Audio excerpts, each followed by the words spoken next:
Aqui, vou falar boa Uma, noite. Oi! eu também recebi isso da Olimpíada, mas É, parece que é os melhores alunos, daí a faculdade vai selecionar os melhores para participar, parece que vai ser nível nacional, bem legal. olha! Mas é mais para Ei, os formandos, Eita, né? então vocês estão chique demais! Nossa Senhora! Vai chegar a minha vez, Parabéns! né? Oh, chegou a vez de vocês brilharem aí, hein?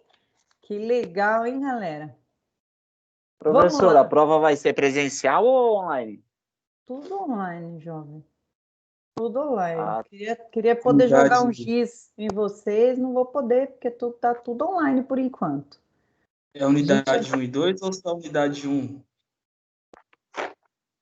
unidade. Até onde eu terminar, gente? Eu acho que hoje eu termino a unidade 2.2. Aí, até onde, mas eu vou selecionar as matérias que eu vou pedir. Fiquem Boa tranquilos. noite, professora. Boa noite. Graças a Deus. Eu vou dizer, ó, vai cair isso, isso e isso, tá? Fiquem tranquilos aí e que eu vou selecionar aqui essa nossa matéria super legal. Vamos lá. Hoje nós vamos falar sobre algumas figuras de linguagem. E aí eu vou tentar um negócio com vocês. Primeiro eu vou falar um pouco das figuras de linguagens que estão lá na seção. E aí depois a gente vai tentar montar uma petição inicial usando essas figuras aqui. Aí eu vou precisar da ajuda de vocês, que vocês prestem bastante atenção. Ixi, eu acho que eu salvei isso aqui em cima da outra. Deixa eu salvar de novo aqui. Aí eu ponho depois no AVA para vocês. Então, eu vou precisar da ajuda e da criatividade de vocês, que nós vamos aprender algumas figuras de linguagem. E aí, a partir dessas figuras de linguagem, a gente vai montar um texto cheio de figura de linguagem aqui. Tá bom. Vamos lá. Deixa eu deixar vocês no mudo, então. Tá gravando. Eu dei uma atrasadinha básica aqui, galera. Não foi por mal, não. É que não estava entrando aqui no Teams. Estava aparecendo aqui que eu tinha que entrar novamente. Mas agora já deu certo. Deixa eu deixar vocês no mudo. Ativar o mudo de vocês. Vamos lá, então, vamos falar da seção 2.2, que são as figuras de linguagem, figuras da argumentação, figuras e argumentação. Qual que é a proposta disso, né? É fazer um texto mais chamativo, usando algumas figuras de linguagem. E aí, a apostila vai trazer para a gente essas figuras de linguagem aqui, que são alguns exemplos de figuras de linguagem. A língua portuguesa tem muito mais figuras de linguagem. Então, eu já separei algumas aqui, fala figuras quanto à escolha, figuras quanto à presença e figuras quanto à comunhão. Três tipos de figura: presença, escolha e comunhão. Então, vamos falar um pouquinho delas. Eu anotei aqui e depois a gente vai lá tentar fazer um texto com elas. Não apareceu para mim o texto ampliado. Deixa eu ver aqui. Ah.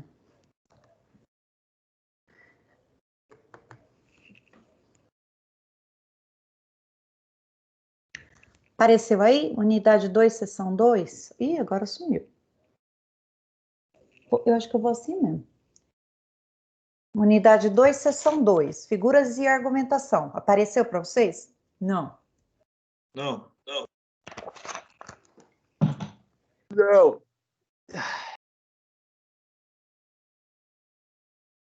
Ah, claro que não, né? Eu tenho que compartilhar aqui antes.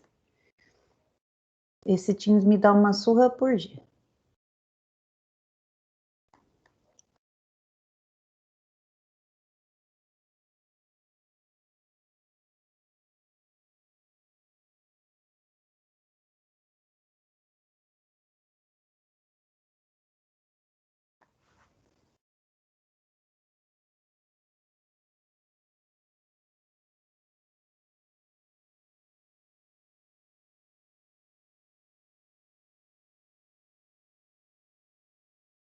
Apareceu. Valeu. Vamos lá, galera, pessoal. Figuras, então, da argumentação. Nós vamos ter 3 grandes tipos. Vamos começar pelas figuras de escolha. Figuras de escolha. Essas figuras de linguagem da língua portuguesa, elas vão aparecer no nosso texto aqui para dar uma enfatizada, uma melhorada, uma estilística no nosso texto, de forma a persuadir o leitor. Então, o leitor se encanta com o jeito que a gente escreve e a gente pode usar todas as figuras ou algumas delas. Vamos tentar fazer um exercício hoje usando a maioria, as que a gente conseguir. Então, vamos lá. O que são esse grande grupo? O que é esse grande grupo aqui? Figuras de escolha.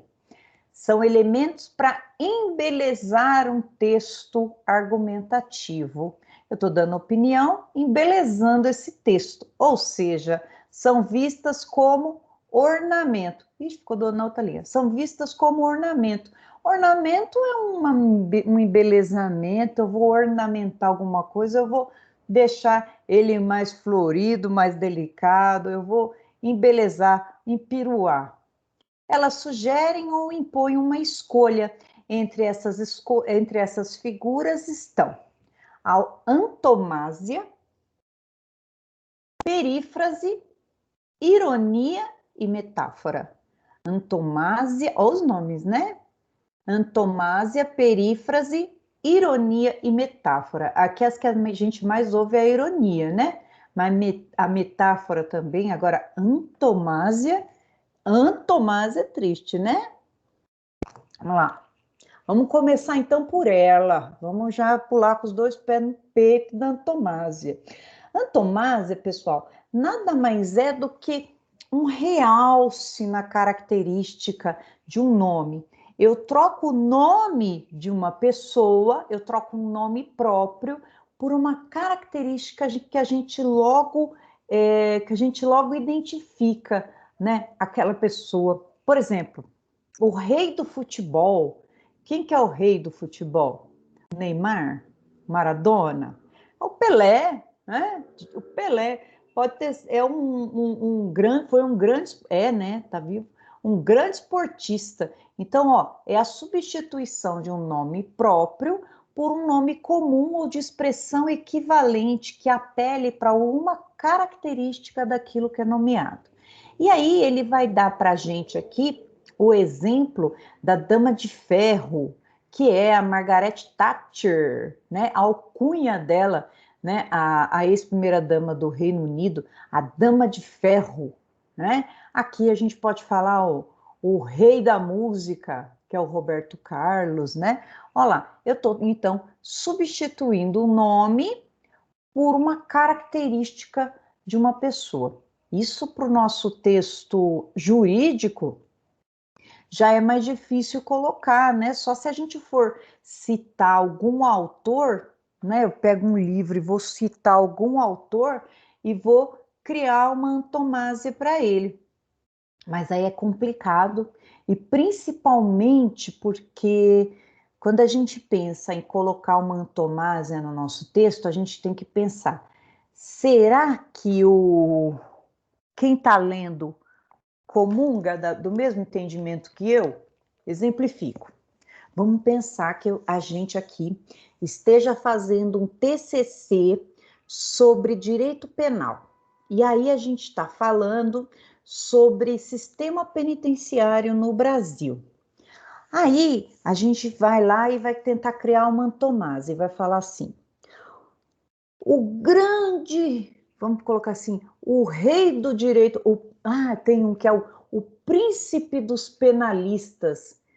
O príncipe dos penalistas, eu esqueci o nome dele, agora não vou lembrar, que agora fugiu, quando eu quero lembrar não consigo. Então vamos deixar de lado o príncipe dos penalistas e vamos batizar aqui o Rogério Sanches como o rei dos penalistas. Rogério Sanches Cunha, tal. Só que vamos pensar que aquela pessoa que está lendo, corrigindo o meu trabalho, não comunga do mesmo entendimento. Ele acha que não, que é o Nutti que devia ganhar esse título, que esse aqui não é tão... Depois eu guardo. não é tão bom quanto o Rogério Sanches. Então, esse estudo, essa antomásia aqui, nós não vamos conseguir aplicar direito no nosso texto jurídico, nem se for para fazer uma redação no nosso TCC, porque vai que o examinador não goste daquele autor, vai que o juiz na nossa petição também não goste. Então, esse negócio de substituição aqui no texto jurídico não vai dar muito certo. Então, fica aqui só para a gente saber o que é uma antomásia. É a substituição de um nome próprio por um nome comum, ou expressão equivalente, que apele para uma característica daquilo que é nomeado. É o realce de uma característica específica que dá força argumentativa para essa figura, identificando o referente. A hora que fala, você já logo sabe de quem se fala, né? Exemplo, por exemplo, quando se faz referência a Margaret Thatcher, ex-primeira-ministra do Reino Unido, pela alcunha Dama de Ferro. Há aí uma força argumentativa que reforça sua característica de ser autoritária e de ter implementado políticas econômicas consideradas severas. Rainha, né? E aí, olha só, a antomásia, eu substituo o nome da pessoa por uma característica pela qual essa pessoa ficou conhecida, eternizada. Essa é a antomásia. Essa aqui vai ser difícil da gente tentar, mas vamos tentar colocar ela. Perífrase. A perífrase é mais ou menos parecida com a antomásia, só que a perífrase eu vou então trocar, eu vou substituir por uma frase, por um nome composto. Olha lá, vamos ver aqui. É similar à antomásia, pois na perífrase também ocorre a substituição do nome próprio. Porém, nesse caso, o que substitui o nome próprio é um sintagma mais complexo. Ele está querendo dizer que a frase ela é composta. São exemplos de perífrase. Cidade Luz, que é Paris, país do futebol, grande dama do teatro brasileiro, cidade eterna, né? Qual que é a cidade? A cidade eterna, Roma. E a gente já fala e já vem na nossa cabeça qual que é, onde que está se remetendo. Não tem muita diferença, né? Veja que falar simplesmente Brasil e falar o país do futebol são coisas totalmente distintas. Uma vez que no segundo caso se refere a uma perspectiva sobre o país. Logo, argumenta-se que o Brasil é o lugar do futebol por excelência, devido à quantidade de seus jogadores e à paixão de seus torcedores. Olha lá, na perífrase, então, eu estou querendo enfatizar também uma característica de pessoa ou de lugar onde se refere, porém, eu vou usar uma palavrinha composta. Eu não vi diferença aqui, sinceramente. Tudo bem. E aqui ele dá mais um tipo de, mais uma variação da perífrase, que eu achei interessante.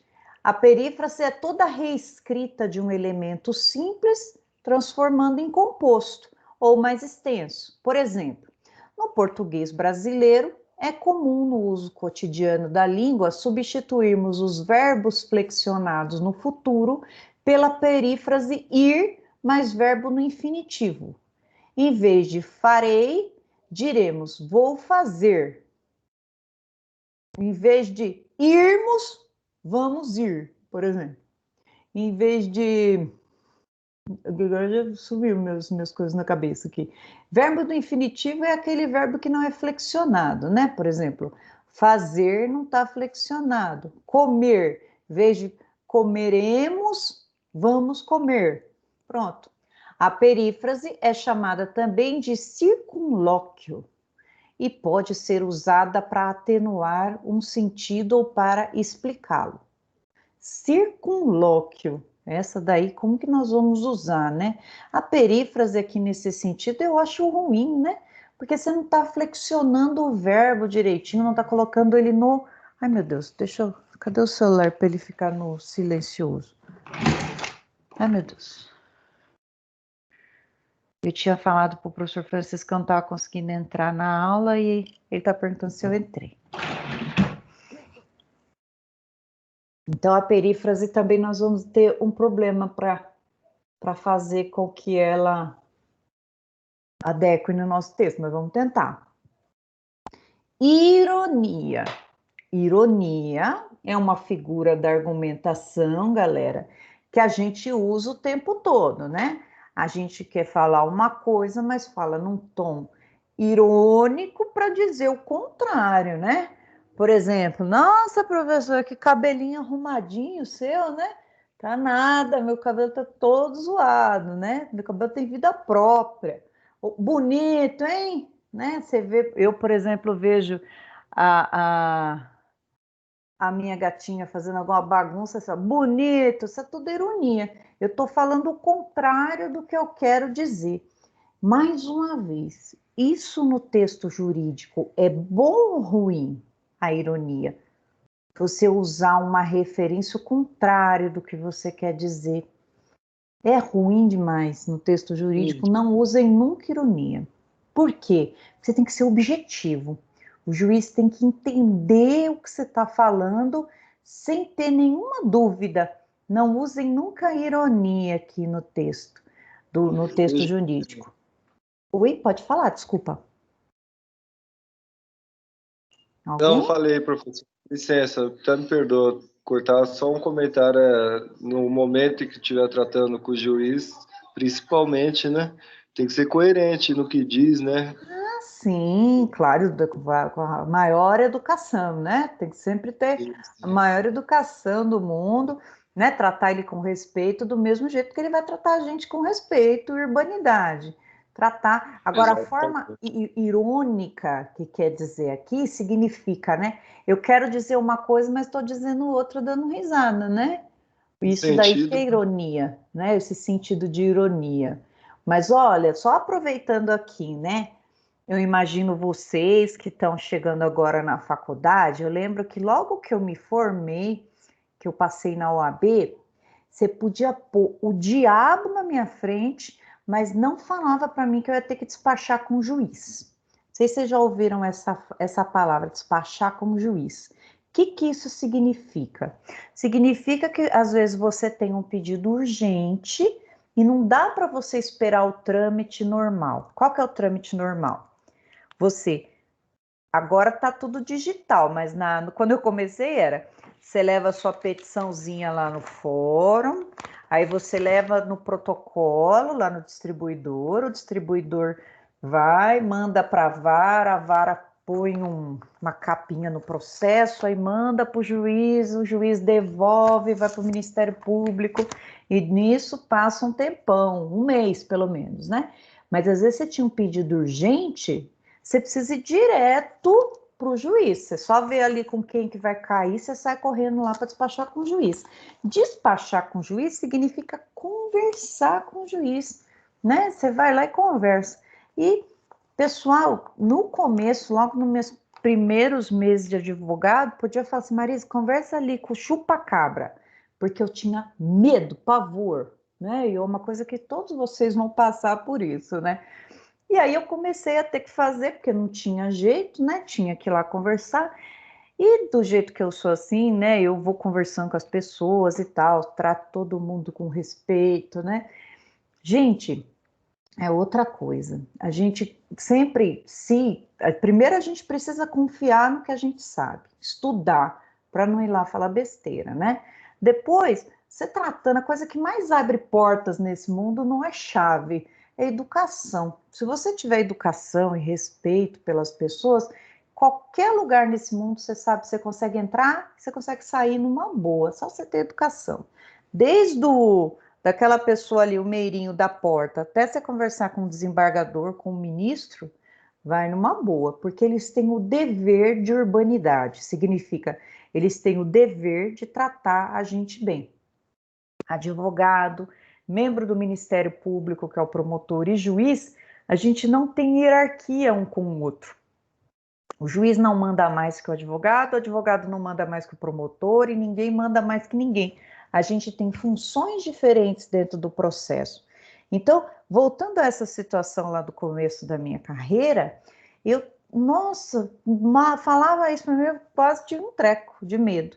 Aí eu comecei a ir aos poucos, primeiro eu comecei a ir despachar com o meu irmão junto, aí eu só faltava esconder debaixo da barra da calça dele, daí depois fui tentando conversar, a primeira voz não sai, mas aí daqui a pouco você vai, você fala, né? E fica tudo bem, sempre, às vezes o juiz te dá uma canseira ali, faz você esperar para ver se você não vai embora, mas não. E depois você descobre, né, que às vezes o juiz sobe, ô, doutora, tudo bem? Ô, doutor, por gentileza, excelência, preciso que o senhor autorize aqui essa liminar. Aí você conta para o juiz, fala, olha, estou com essa pessoa aqui solicitando, gostaria dessa medida. O juiz, tá bom, tá bom, tá bom. Aí você vai embora todo feliz, o juiz fala, tá bom, para ver se você vai embora. A hora que você vai embora, ele coloca, não, indefiro. É uma bosta, né, gente? Mas tudo bem, te tratam bem. Então, conforme eu estava falando, né, a gente tratando com respeito ali, ele tem o direito de falar não para a gente, não tem problema nenhum. Mas esse fato de ir conversar com o juiz encurta um caminho. Mas essa figura de linguagem aqui, ironia, vamos dar uma lida nela. É a forma pelo qual se exprime, se diz o contrário do que se quer dizer. Olhando essa definição, a ironia parece algo complicado, mas não é. A prova disso é que você utiliza e compreende essa figura argumentativa de forma natural desde criança.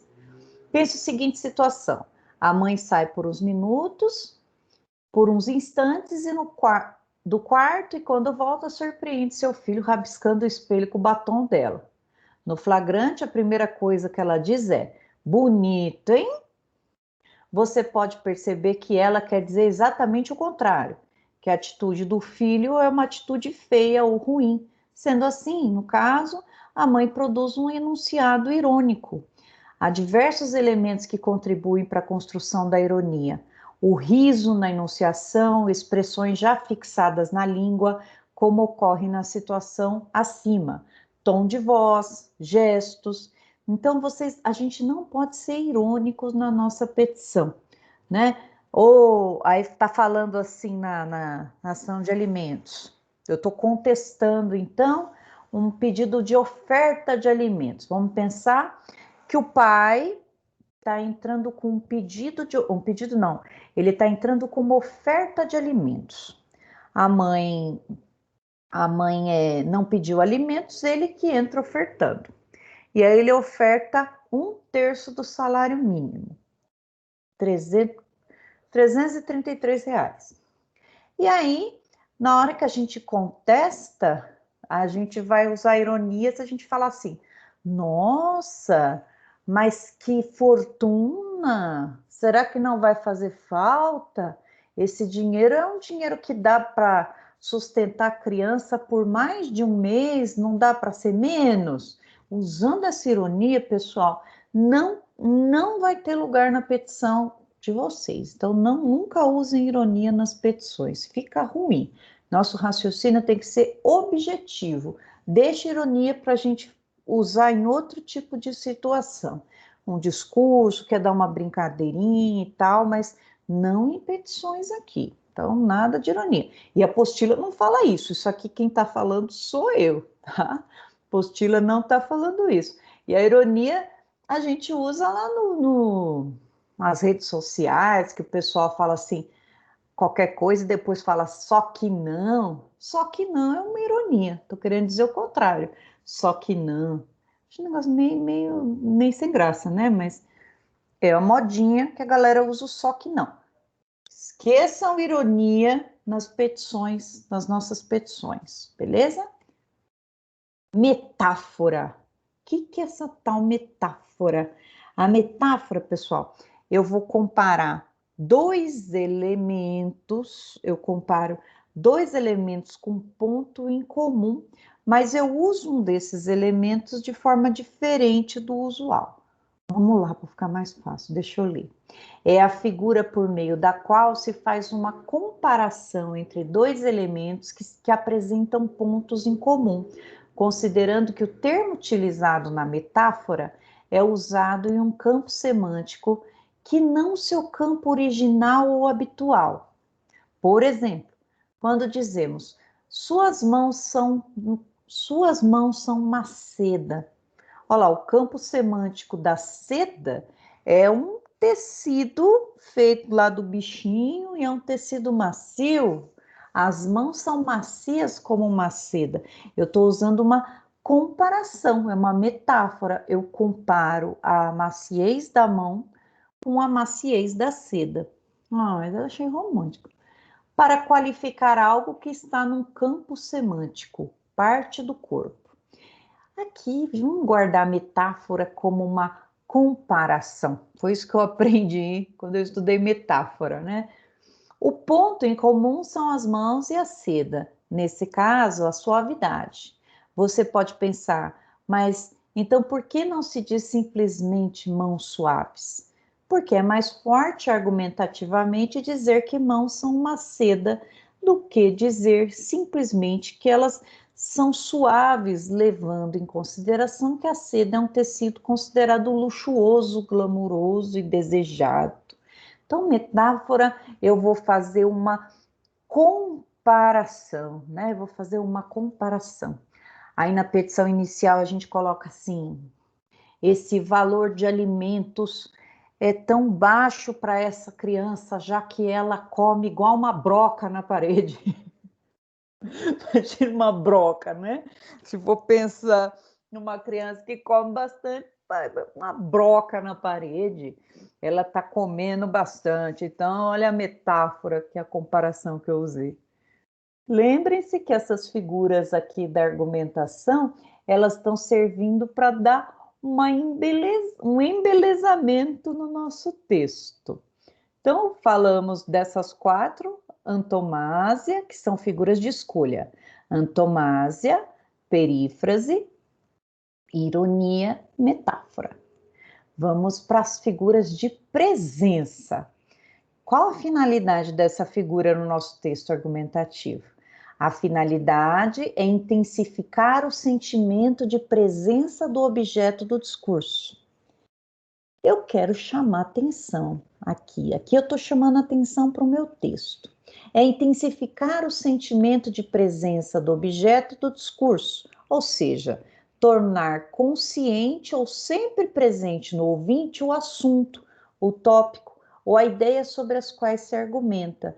Isso é feito essencialmente por meio de repetição, tendo em vista que ela facilita a atenção e a lembrança.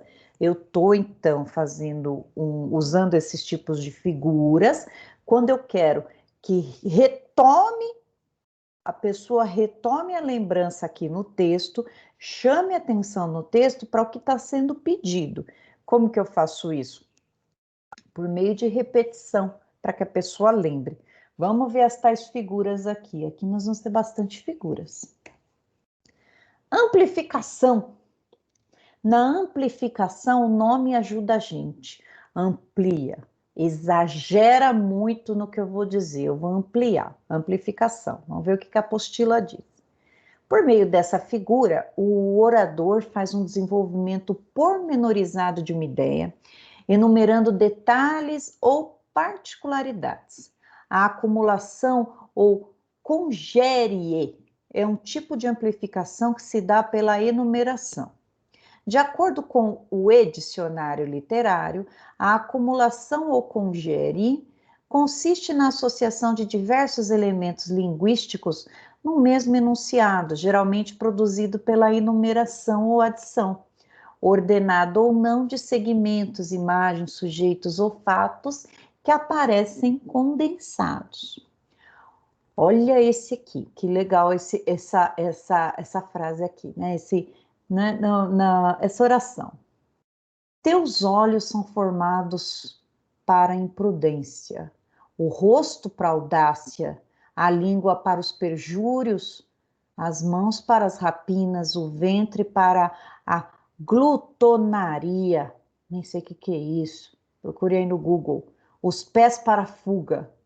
Logo, tu és toda malignidade. quis xingar de um jeito bonito, né? Quis dizer que a pessoa não presta, né? E aí ele usou esse tom de amplificação aqui. Falou mal, mas falou de um jeito tão bonito que parece poesia, né? Devido à enumeração, eu estou explicando, enumerando os adjetivos dessa pessoa bem ruins.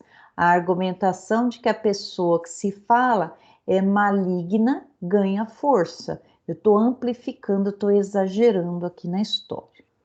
Vamos fazer essa amplificação no nosso texto. Isso, esse nome é difícil. Eu treinei antes da aula falar e ainda não vou conseguir. Anadiplose. Anadiplose. Trata-se da utilização das mesmas palavras ou grupo de palavras no fim de uma frase e no começo da frase seguinte. Lembra que para chamar atenção, para lembrar do objeto, eles querem que repita? Nessa anadiplose, olha o nome. Vou ficar repetindo. Olha lá, exemplo. Como advogado, militante.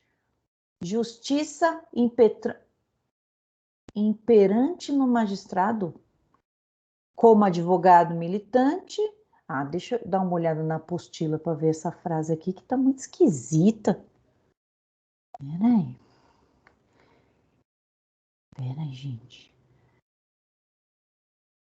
Antítese tá para baixo. Aqui. E é do nosso querido Rui Barbosa. O texto do Rui Barbosa dá até medo, que a gente lê, parece que a gente é analfabeto, que não entende nada. Deixa eu colocar aqui. Eu não estou citando ninguém. Como advogado, justiça militante, justiça imperante no magistrado. Eu estou lendo impetrante. Olha lá. Tá falando justiça 2 vezes. Pronto, gente. Esse exemplo aqui foi do Peru, né? Tá falando justiça e justiça. Para lembrar do termo justiça. Anáfora. Anáfora.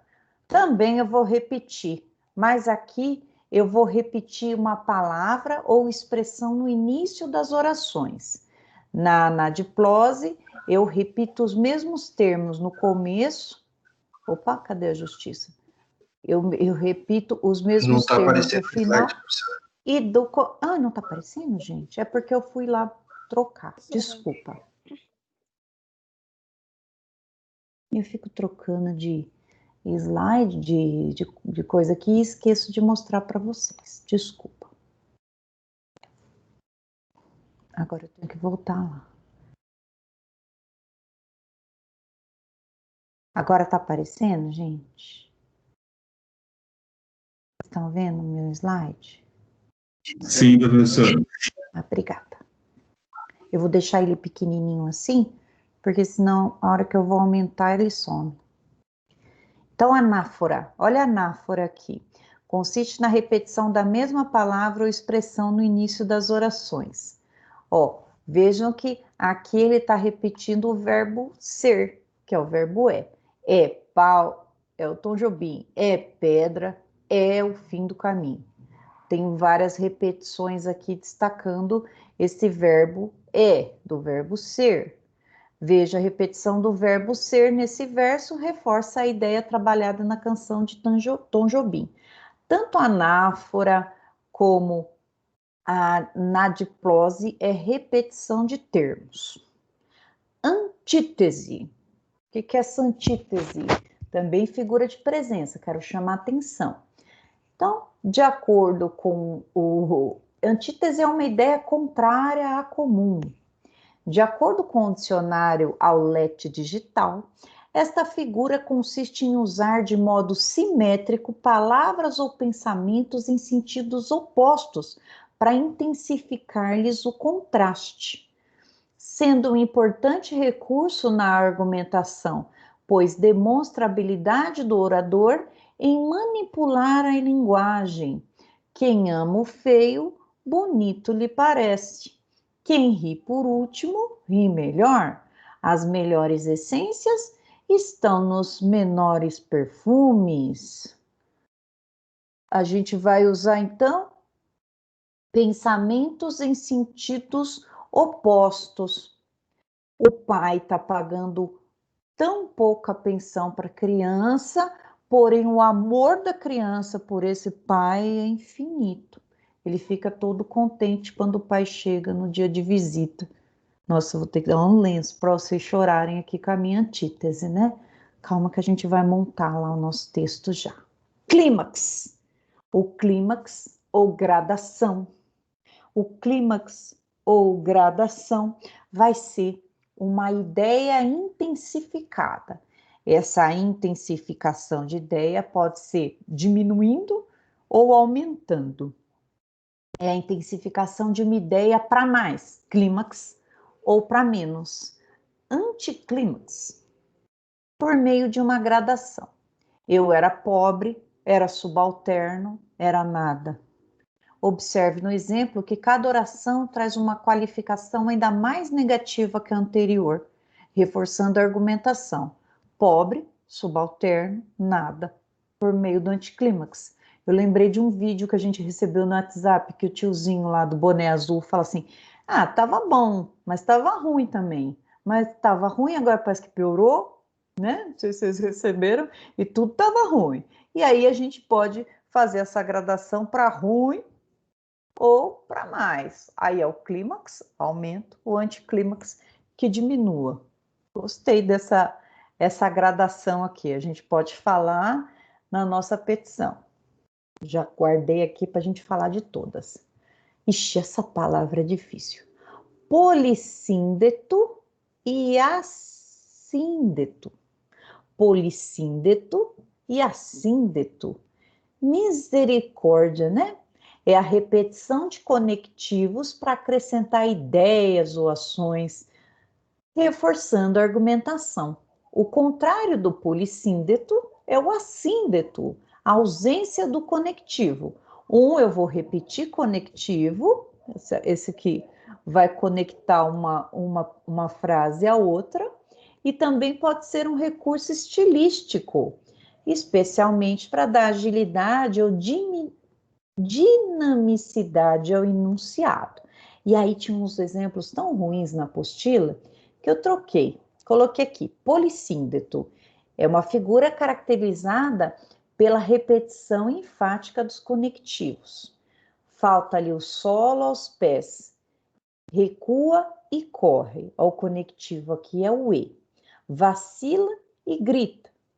Luta e ensanguenta, e rola, e tomba, e se espedaça e morre. Olavo Bilac. Veja que tem que ter uma autoridade para fazer assim, né? Que geralmente quando a gente usa muito conectivo, tá errado. Tem que pôr vírgula e só o último que a gente põe o E, não é assim? Deus criou o sol e a lua e as estrelas, e fez o homem, deu-lhe a inteligência e fê-lo chefe da natureza, que tá gerindo bem mal, né, a natureza. Assíndeto, tens casa, tens roupa, tens amor, tens família. Eu vim, vi e venci. Olha só, galera, esse polissíndeto e assíndeto, figura de linguagem bonita, mas vamos deixar para poesia, né? Vamos deixar para poesia, e esse aqui não vai dar para a gente colocar muita coisa no nosso texto, não. Vai que o juiz não estudou figuras de linguagem e acha que a gente não sabe escrever direito. Não dá essa impressão? Pode ser. E o tal do pleonasmo? Polissíndeto a gente viu que é a gente repetir termos, e nesse caso os conectivos, que eu vou unir uma frase à outra. Agora, pleonasmo, olha só, o polissíndeto é diferente do pleonasmo, que configura um vício de linguagem. Pleonasmo é errado, né?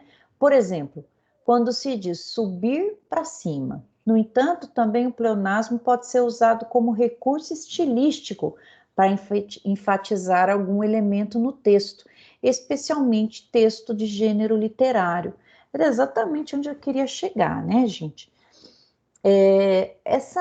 Tem uma nova onda aqui de texto literário e tal, que não diz mais que está errado escrever assim, que agora dá uma estilística diferente, é um estilo de texto.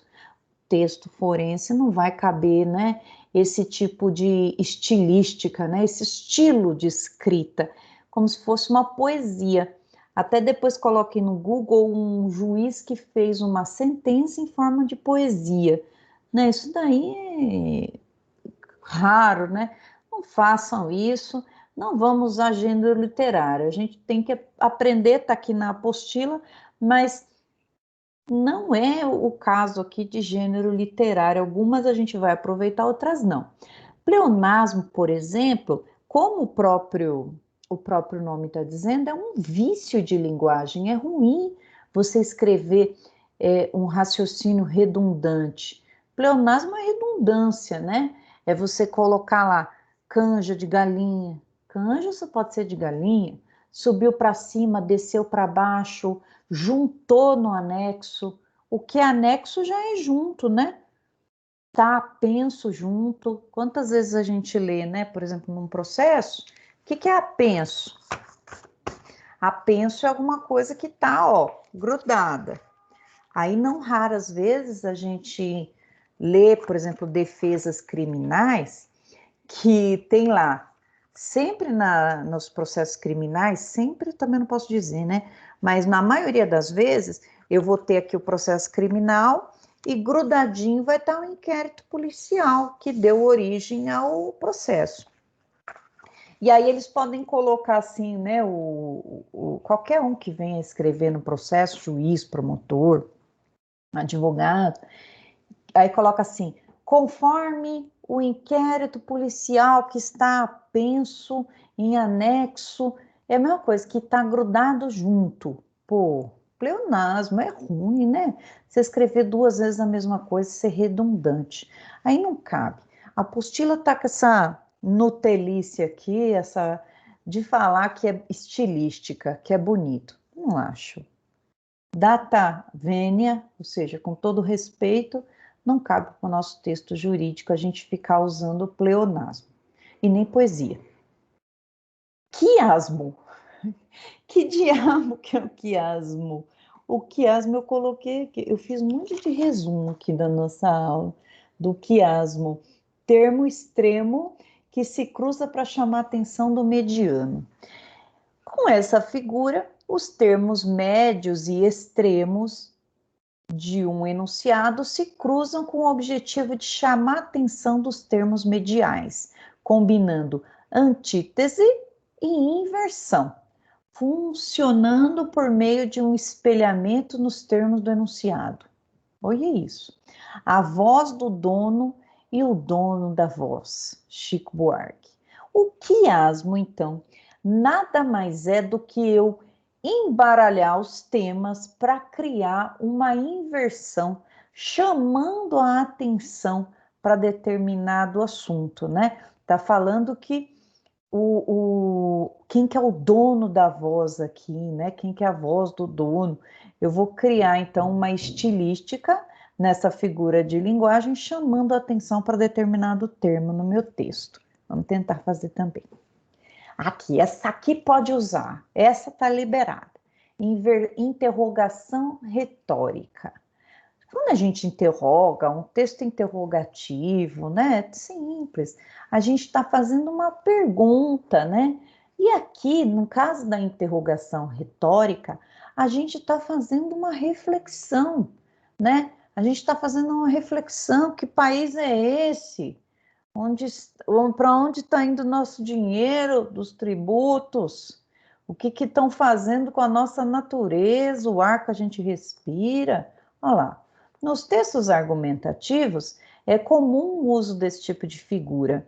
Ao contrário do que os tipos de interrogação que têm a finalidade de obter uma informação, a interrogação retórica tem como finalidade despertar uma reflexão no interlocutor sobre o assunto discutido, né? Isso é justiça?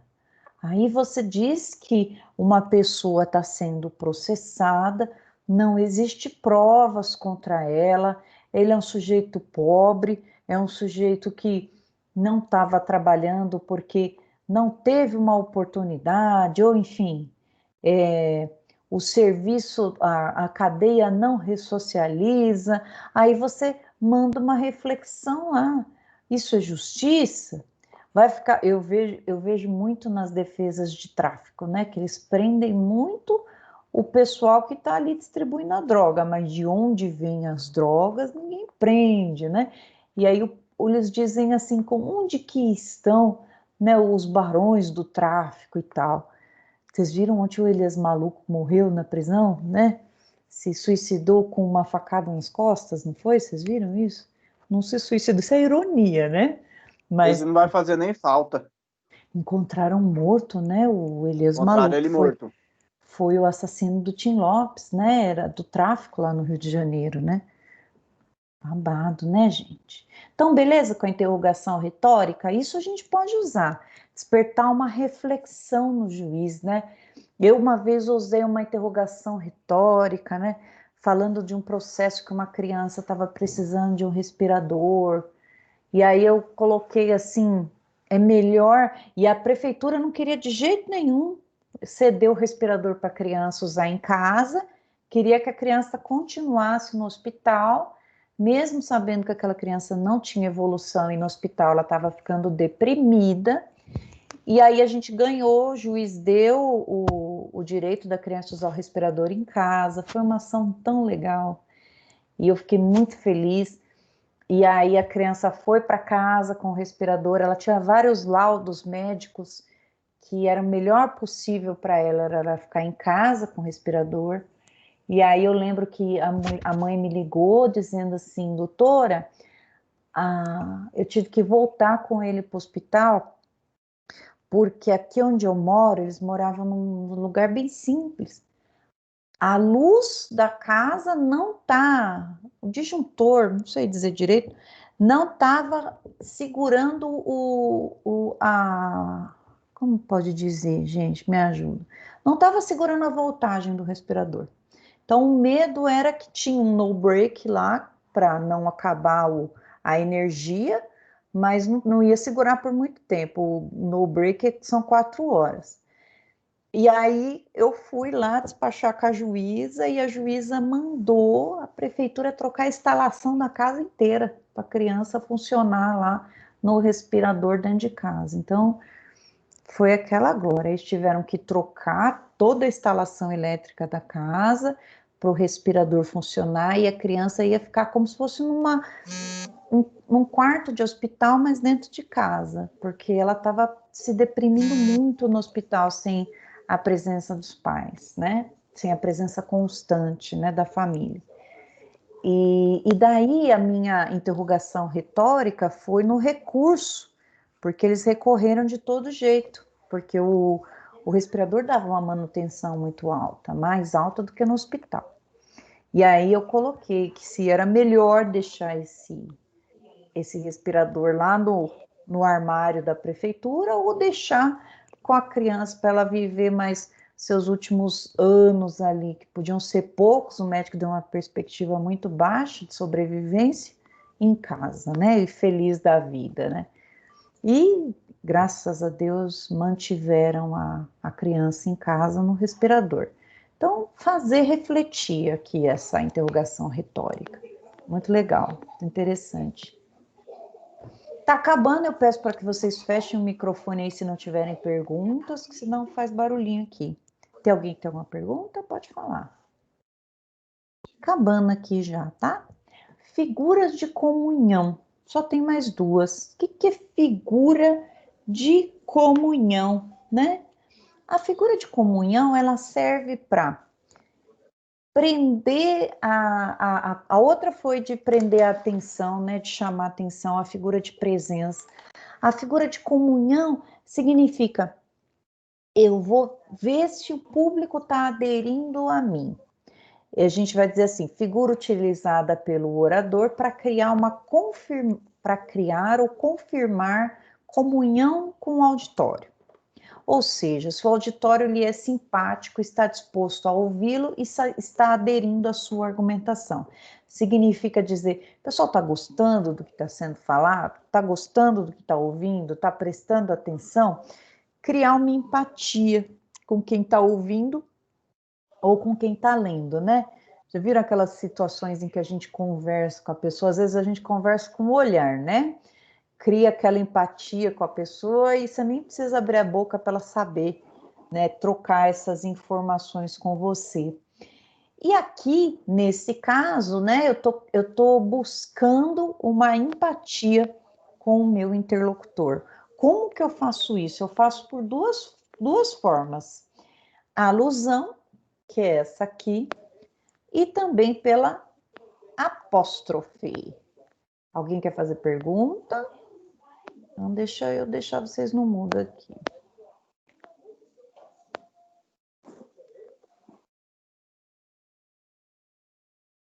Ah, agora ficou mudo. Tá acabando, tenham paciência. E apóstrofe? Olha lá. No caso da alusão, pessoal, eu vou fazer uma crítica velada. Todo mundo sabe do que eu estou falando, né? Não, aqui é a alusão, não a apóstrofe.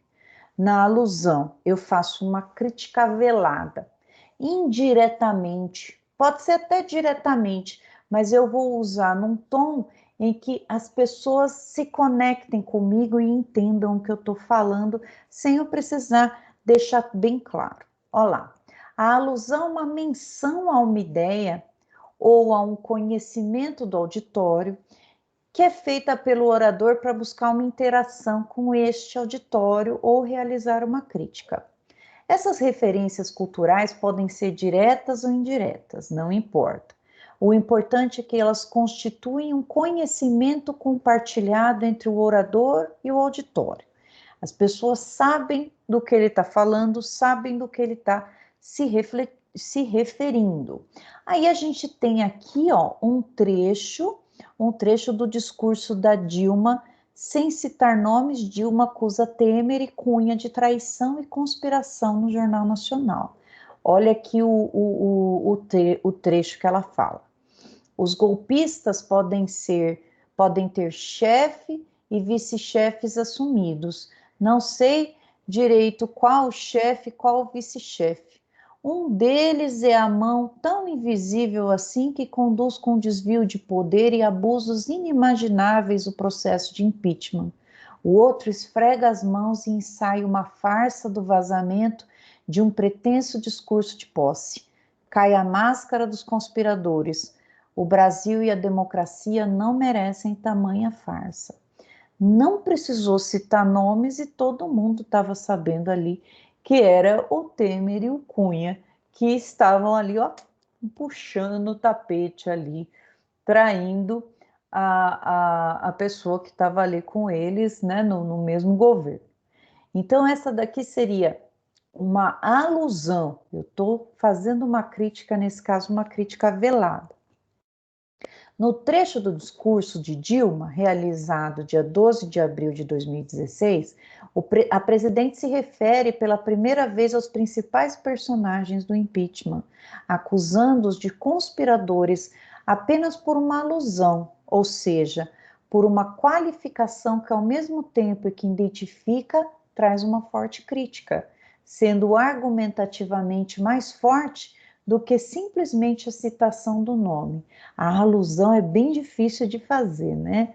Porque quando a pessoa ela vai interpretar um texto, né? Em vez de estar lá escrachado, ela interpreta, ela precisa internalizar aquilo para poder entender.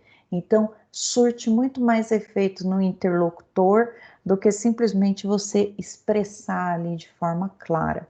Então, a alusão aqui ela é legal, mas é legal para o nosso texto jurídico? Não, porque a gente quer um negócio bem claro, bem explícito, para o juiz bater o olho e aprovar o que a gente quer, e dar o que a gente quer. Última figura de linguagem, a apóstrofe. Aí a gente faz assim, entre parênteses, né, na nossa apóstrofe. Utilizando essa figura, o orador interrompe seu discurso, raciocínio, para se dirigir a um interlocutor, seja ele real, fictício, esteja ele presente ou não. o objetivo de reforçar a argumentação chamando a atenção do auditório. Na escrita, ela deve aparecer entre vírgulas.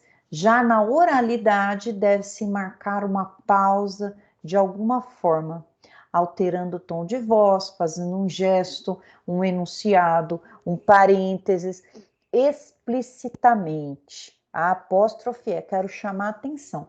Não sei se vocês já tiveram aula com o professor Renato, mas o professor Renato Bigode de Leite, um bem branquinho, que tá gordo, bem gordo. Ele, o Francisco e o Ronildo. Não sei se vocês viram uma foto que tá no Facebook. Nossa, gente. Eu não sei como que os dois estavam no mesmo lugar. Tinha a sala que cabia os três. E aí o professor Renato teve um semestre que ele dava aula bem na frente da minha sala, assim.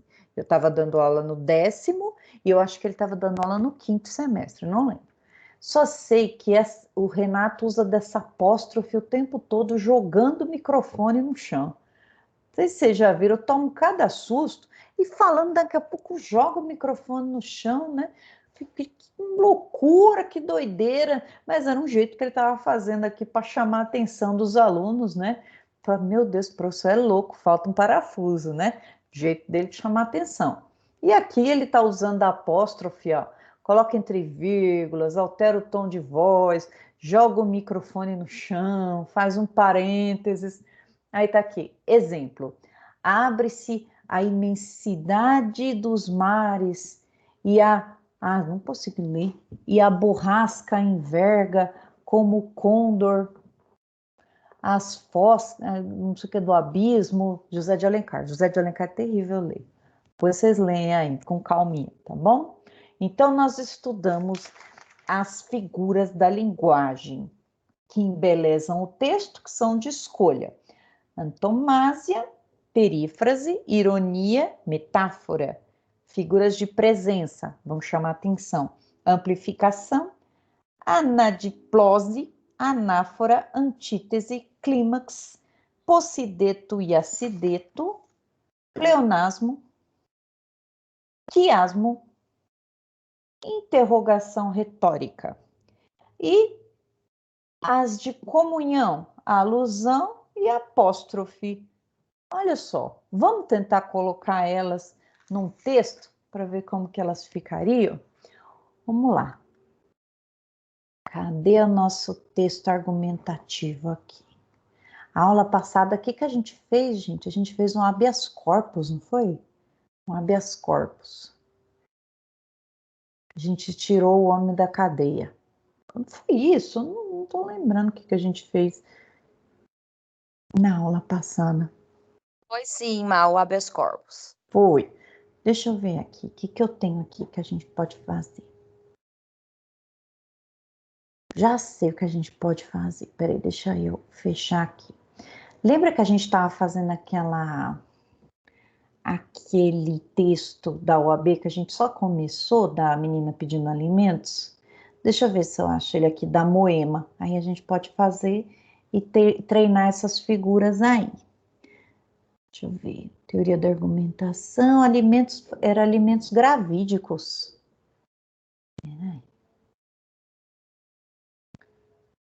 Vou pegar aqui e vou pegar lá da OAB também. Um segundinho.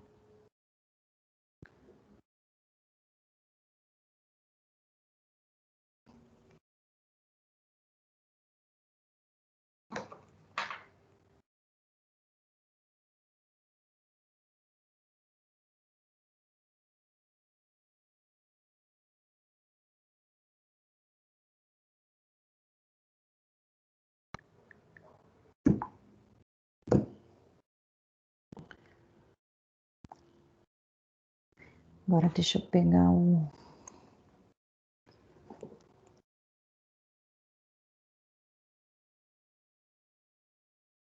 Demora para abrir?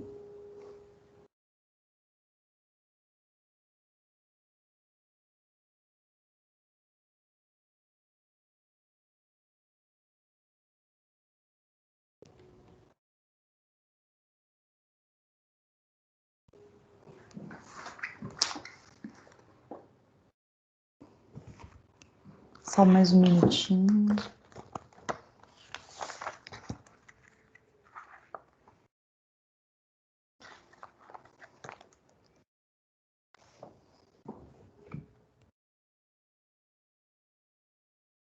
Pessoal, amanhã de manhã, vocês não têm aula, Michele também não tem aula.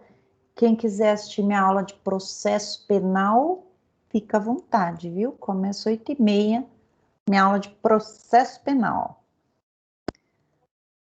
Deixa eu só fechar aqui.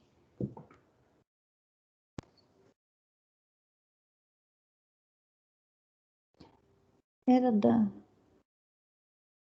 Achei. Exame 9 da OAB. Deixa eu pegar aqui. OAB.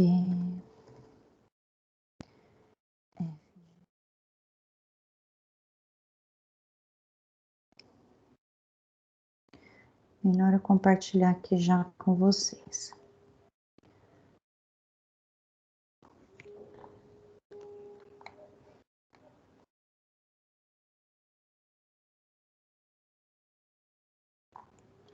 Hoje eu tive uma reunião com um dono de franquia de cursinho, e aí quando a gente estava conversando para dar para vocês um simulado da prova da OAB, né? Mas para eles interessam a partir do oitavo, nono e 10º semestre, né? A dar. E eu fiquei frustrada, queria que todo mundo fizesse essa prova, né, da OAB, porque eu acho que é tão importante já começar com questões da OAB. E aí, vocês podem fazer prova da OAB?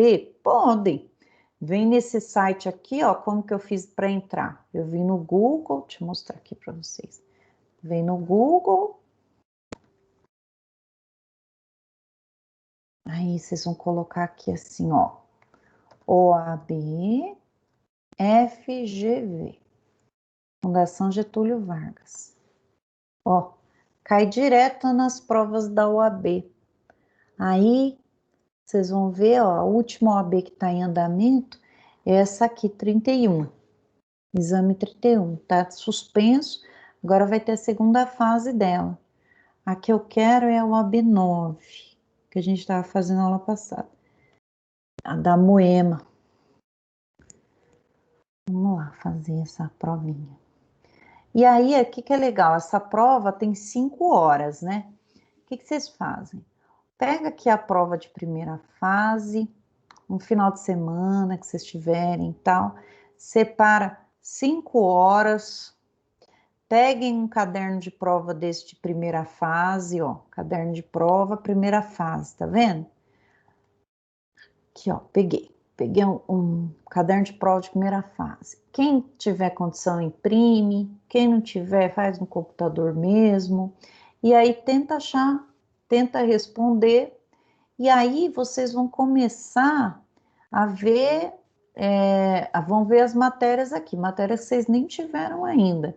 Mas como que vocês podem fazer para estudar? Busquem as respostas no código, já está fazendo um exercício de buscar aqui, né? Principalmente as matérias que vocês já têm. Por exemplo, já tive penal, em penal 1, já tive penal 2, já tive constitucional. Busquem as matérias aqui, ó. Na prática, ela demora 5 horas, se não me engano, são 5 horas de prova. Tentem fazer e busquem as respostas lá no código.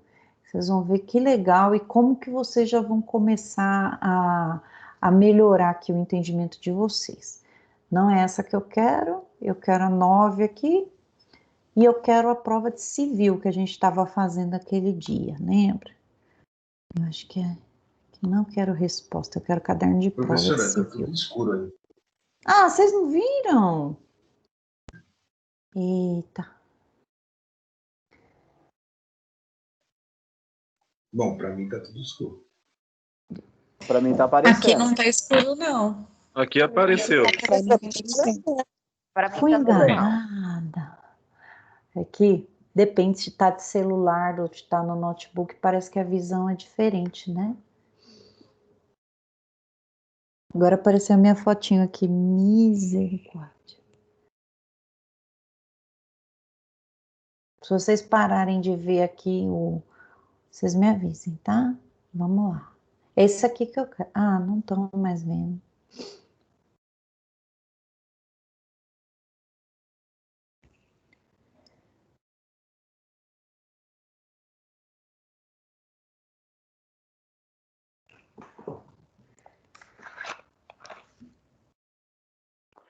Professora, a prova para delegado quem monta é a Zambini? Não. A prova de delegado é Não, é...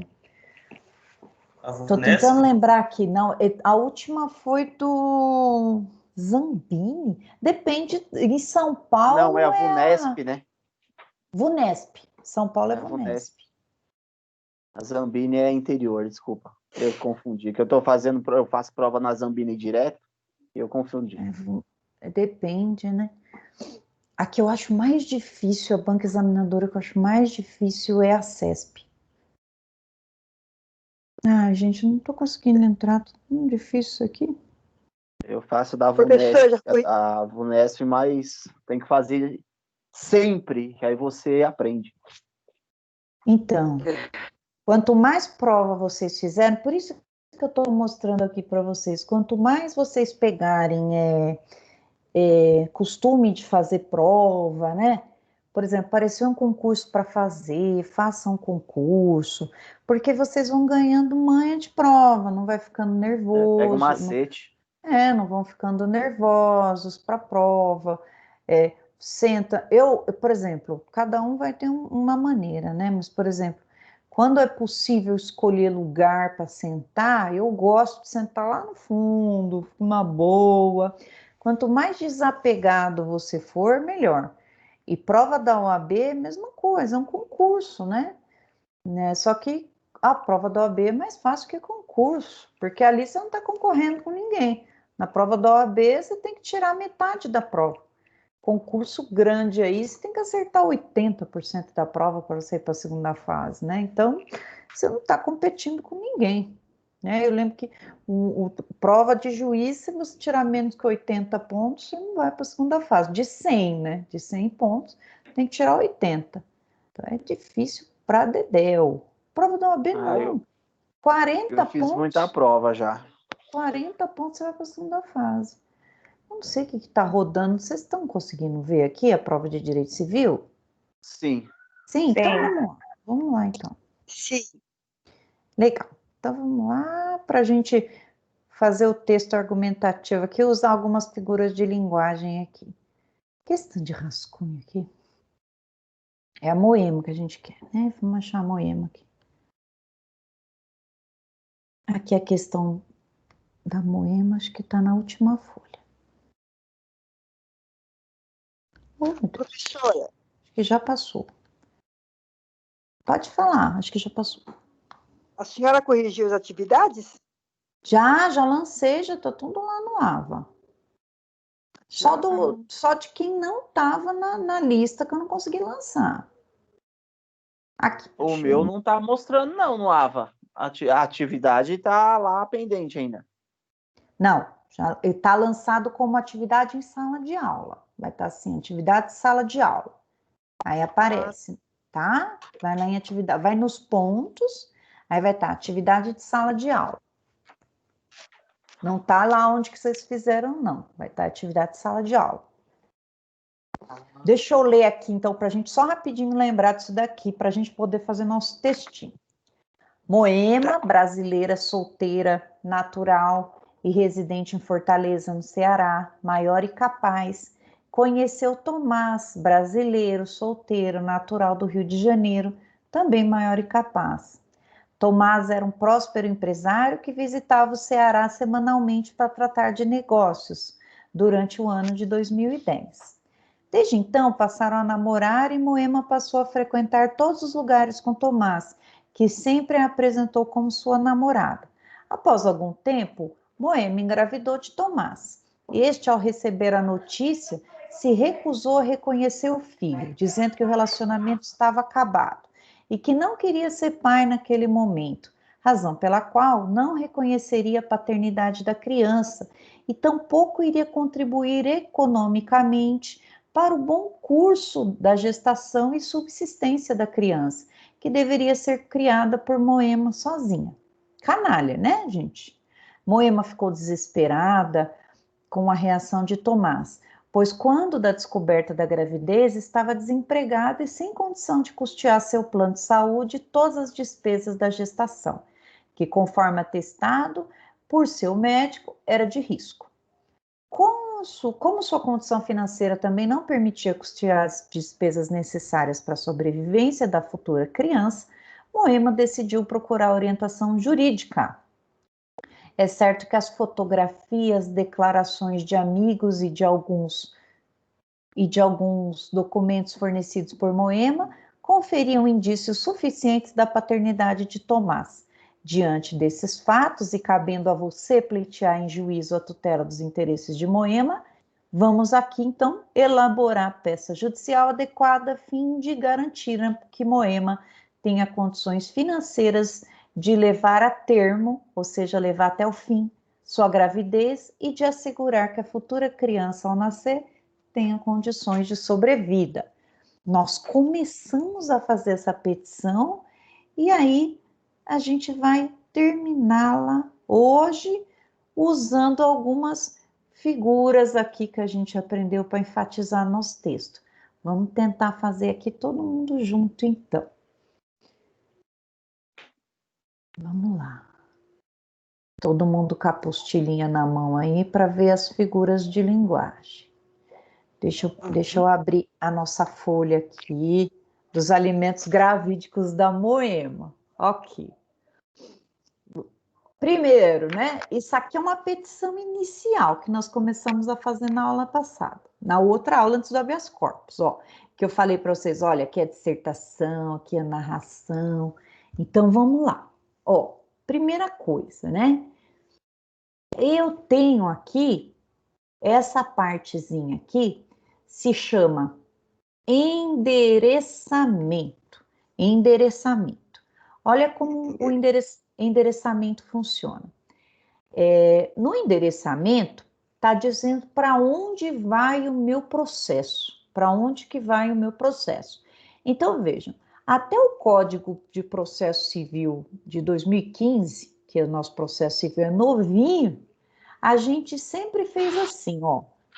Excelentíssimo senhor doutor juiz de direito, dá tracinho, que eu não sei que vara que vai, já que vai sortear a hora que chegar lá a minha petição, vara de família e sucessões da comarca de Fortaleza, no Ceará. Lembrem-se que a Moema é do Ceará, então os alimentos vão ser propostos lá no foro do domicílio da alimentante, da grávida. Então, olha só, eu posso trocar, de acordo com o novo Código de Processo Civil, esse excelentíssimo senhor doutor juiz de direito, eu posso trocar isso aqui. Por quê, né? Tá vendo que eu estou endereçando para o juiz? Ó, excelentíssimo senhor doutor. Lembra que doutor não é pronome de tratamento. Doutor é o quê? Título acadêmico. Não sei se esse juiz é doutor, se ele é bacharel, se ele é especialista, se ele é mestre, né? Então, o que o novo Código de Processo Civil ele vai fazer? Ele vai falar que a gente pode parar com essa rasgação de seda aqui e colocar assim, ó. O juízo, eu estou mandando para o órgão, não estou mandando para o juiz. Qualquer juiz que pegar ali o processo. Ao juízo da vara de família, pode ser primeira, segunda, terceira, vão sortear lá. E sucessões da comarca de Fortaleza, Ceará. Ficou muito melhor. E aí eu tenho leis de apoio aqui. Eu coloquei em amarelinho porque a gente vai tirar. Beleza. Essa parte, então, deixa eu colocar em vermelhinho aqui, eu vou deixar disponível para vocês, é o endereçamento. Onde que a gente aprende endereçamento, professora? A gente vai aprender em regras de competência, quando a gente estudar processo. A gente vai estudar, vocês estão vendo, né? A gente vai estudar processo civil, processo penal, processo do trabalho, e aí a gente vai, quando o professor chegar, ou professora, e falar, vamos estudar regras de competência, serve só para isso, para a gente saber para onde mandar nosso processo, né? E eu confesso para você que a gente advogando, quanto mais perto, melhor o processo para a gente não se deslocar, né? Agora que a gente está fazendo audiência pelo Teams, é esse mesmo programinha que a gente usa aqui para dar aula que a gente está fazendo audiência. Igualzinho, vocês sabiam? A gente entra no Teams, tem testemunho, tem juiz, promotor, tudo pelo Teams. Ixi, acho que deu um problema aqui. Então, por exemplo, eu tive uma batida de carro aqui em Taboão da Serra. Então, o lugar que eu posso entrar é o domicílio do autor. Vamos supor que o autor seja de Tapsirica. Regra de competência: domicílio do autor. Ou onde foi o acidente, domicílio ou Taboão da Serra, eu posso entrar aqui. Se for, por exemplo, para pagar alimentos, domicílio do alimentado, domicílio da criança. A criança mora lá em São José do Rio Preto. Você quer entrar com uma ação de oferta de alimentos, tem que entrar no foro de lá. Então, para saber qual que é o juiz que é competente para julgar, a gente estuda o endereçamento nas regras de competência que aprende em direito processual civil, processual penal, processual do trabalho. Maravilha. Aqui, nessa partezinha, o que for de amarelo é só para ensinar o que é para vocês da petição, tá? Eu estou fazendo como se fosse um glossário. O que significa? Aqui é a qualificação das partes. Para que serve essa qualificação das partes? Para citação e intimação dos atos do processo. Significa, o oficial de justiça vai ter que ir atrás desse povo aqui para avisar dia de audiência, para avisar para eles que vai ter audiência, que eles precisam comparecer no fórum. Então, essa parte aqui da qualificação vai servir para isso. Vai ter que ter, então, o nome completo. Então, eu tenho aqui o nome, Moema, brasileira, solteira, desempregada, inscrita no CPF tal, endereço eletrônico, residente domiciliada, tem que ter regra de concordância, menina, na rua tal, bairro tal, Fortaleza, Ceará, por seu advogado, que ao final assina, procuração anexa, vem com devido respeito à presença de Vossa Excelência, com base na Lei dos Alimentos Gravídicos, do 08. Eu nunca consigo pôr essa barrinha, gente. Deixa eu ver se é isso aqui.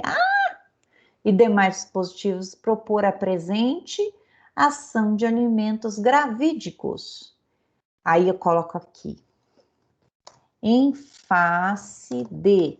Em face significa eu estou solicitando para o poder público, para o Estado juiz, que ele tome as providências contra Thomas. Essa partezinha da qualificação, prestem atenção, pela norma culta, ela seria assim, ó. Ela seria feita desse jeitinho. Um parágrafo. Longo, mas um parágrafo. Mas o estilo da gente escrever como advogado é deixar aqui em destaque o nome da ação. A gente fala de nomen iuris, mas isso aqui é um parágrafo só. Por isso que aqui começa em letra minúscula. Então, ó, a gente centraliza, mas é um parágrafo só. Eu estou qualificando. Onde eu encontro essa qualificação aqui? Essa aqui está no artigo 319 do CPC. Tá? CPC, Código de Processo Civil. Olha lá. Em face de Thomas, prenome brasileiro, empresário, endereço eletrônico, tal, rua, cidade, estado, ele está no estado de São Paulo, expor. Quais os fatos? Vamos aqui narrar a historinha e vamos usar as figuras de linguagem. Primeiro, vamos colocar aqui quais figuras tem. Antomásia. Vou colocar aqui as figurinhas. Antomásia, perífrase. Vamos ver como que vai ficar. Ironia, metáfora. Essas são as de escolha.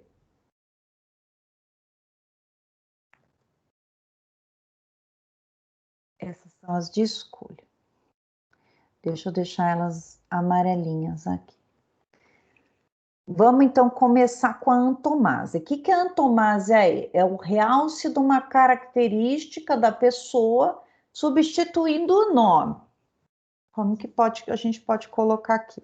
Lembrando que aqui é uma figura de linguagem para realçar o nosso texto. Como que a gente pode colocar? A gente pode colocar assim, tab. Professora, Fala. Ah, que é isso? antonomásia. Antonomásia. E eu coloquei antomásia. Antonomásia. Pronto, olha que nome feio.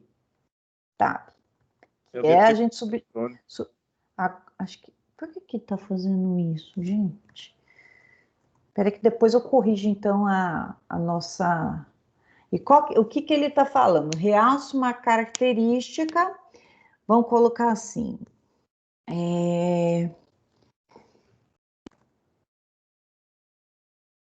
A gente não consegue começar com ela. Vamos começar... Vamos pegar outras figuras aqui para ver como que a gente começa a nossa história aqui. Agora as figuras de presença. Aí a gente faz um mix.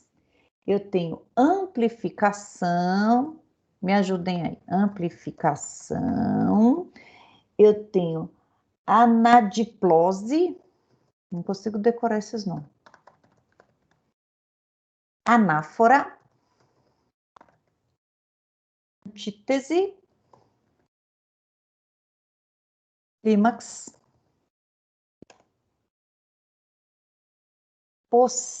Polissíndeto. Tá vendo que eu não entendo minha letra. Pleonasmo. Depois eu tenho interrogação retórica.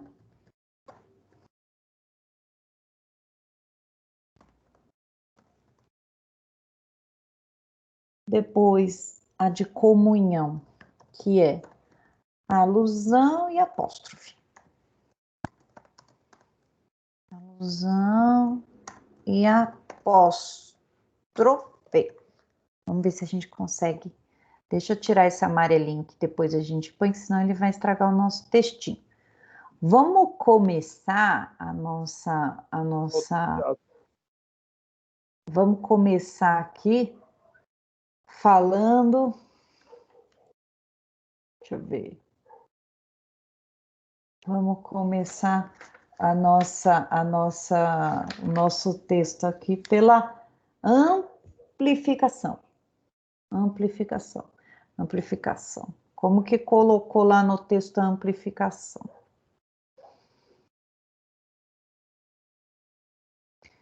Deixa eu já puxar ela aqui para cima. Dos fatos.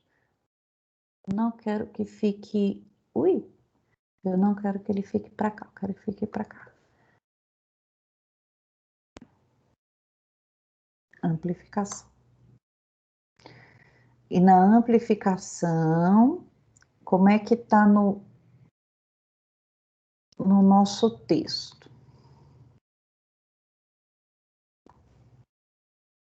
Apóstrofe, quiasmo, clímax, amplificação. Onde que está? Deixa eu passar. Ironia, perífrase, amplificação. Por essa figura, o orador faz um desenvolvimento pormenorizado de uma ideia, enumerando detalhes ou particularidades. Acumulação, enumera... Consiste na associação de diversos elementos linguísticos no mesmo enunciado, geralmente produzido uma numeração. Tá, aí vamos colocar assim. Como que a gente pode colocar na amplificação aqui no nosso texto uma forma de fazer várias características ruins do pai e da criança? Então vamos fazer assim, ó, me ajudem aí com a fazer o texto usando amplificação. com a criatividade de vocês. Tomás, réu na presente ação de alimentos gravídicos, trata-se de um homem sem escrúpulos. Aproveitador. Aproveitador de virgens. Aproveitador. Pessoa sem dignidade. Capaz de abandonar o filho à própria sorte. Um verdadeiro Canalha. corintiano. Ah, não, corintiano é muito pesado. Um verdadeiro canalha. Canalha. Um verdadeiro canalha. Meu Deus, nós estamos aqui acabando com a vida dele. Só para a gente fazer um exercício aqui. O que mais, galera? Vocês estão bonzinhos com o homem. Deixa eu aumentar a letra, pessoal, porque eu sou cegueta, tá? Aqui, amplificação usamos, né? A antomásia, que é o realce, né? Então, a antomásia, a gente coloca assim.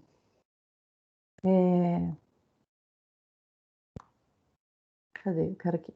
Na antomásia, a gente coloca assim. O Lúcifer. Tomás. Não, de novo, Tomás, não. Não é um pai. Não é um pai. Mas a figura Não de é um ser. Lúcifer. Palhaço. Palhaço. Aqui eu estou me referindo a ele, não Tomás. Aí vamos criar uma perífrase. Perífrase, um nome composto, que a gente vai dizer que é ele aqui, um nome composto. Como se fosse Cidade Luz, né? Judas Iscariotes. Não é um pai, mas a figura de um Lúcifer.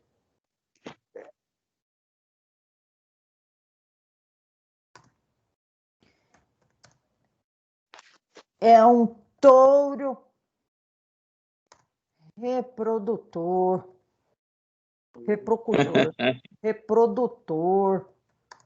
uma galinha chocadeira. Coitada da galinha. Chocadeira. Dá para fazer petição assim? Não. Não, já vão achar. A gente está fazendo o que a apostila mandou. Depois vocês falam, ai, eu adoro a apostila. Professor, o touro reprodutor ainda tem valor, né? Pois é, um touro reprodutor. Tá muito bom. Touro reprodutor não, vamos colocar um bicho que não tem graça. É um bicho que tem valor. vira-latas. Eu gosto de vira-lata. É um vira-latas reprodutor. É um vira-latas caramelo. O vira-latas caramelo. Aí aqui nós estamos falando do quê? Da perífrase. Mas esse meu Word está irritando aqui. Em casa tem o vira-lata caramelo. O nome dele é Cara. Lembra a história? Esse cara sou eu. É o cara. Amigo da minha mãe. Ironia. Ironia, gente. Ironia. Na ironia nós somos bons, né? Aí a gente coloca assim bonitão. Na ironia. Esse lindão. Aí põe bem alto. Exemplo de pai. Abandonou a Moema e acredita que ela Moema com letra maiúscula, né? Abandonou Moema. Ela, milionária, como é, mal se sustenta. A ironia, gostei. Exemplo do pai. Tô morrendo aqui daí. Hã?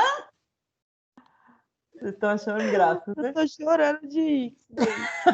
Vamos protocolar essa petição aqui. Milionária como é, mal se sustenta. Está gorda como um grilo.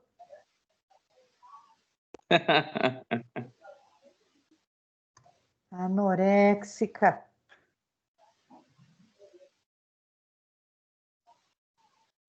Filhote de borboleta.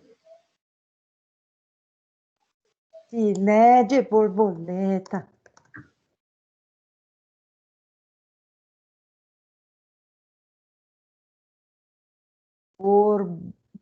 Borboleta. Qual o nome dele? Tomás. Tem tantas condições financeiras que Moema deveria estar tão, Tomás, tão parruda como o professor Francisco.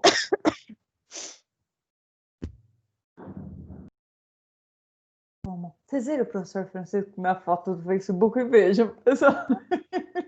Parece que ele colocou uma melancia debaixo da roupa e tirou.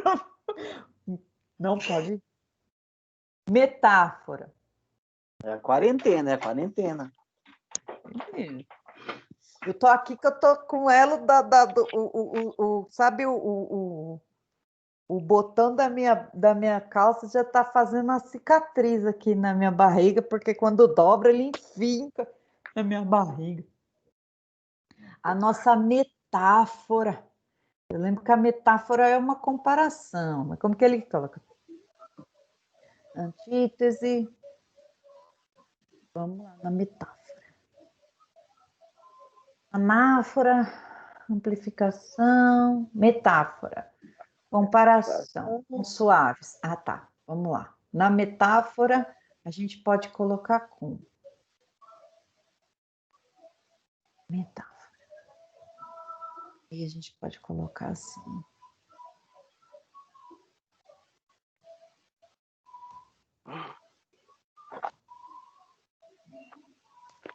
A gravidez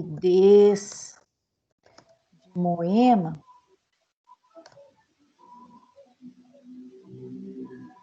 é complicada. Os médicos afirmam que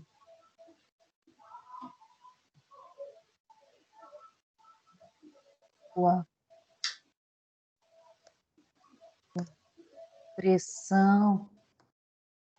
sua pressão sobe mais rápido do que o ponteiro da balança do professor Ronildo. Ó, metáfora, não é? Ponteiro da balança do professor Ronildo, quando ele fala. O professor Ronildo também tá bem gordo, né?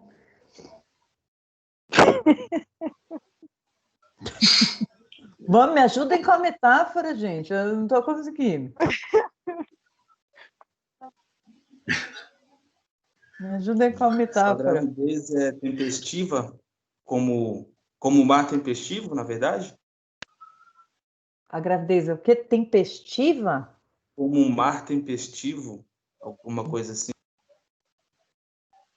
Tempestivo significa de tempo, Mar, né? na verdade, o tempestivo é de tempestade, seria como um mar revoltoso. Revolto. Nossa, vou colocar assim. Vocês estão sem criatividade, peraí.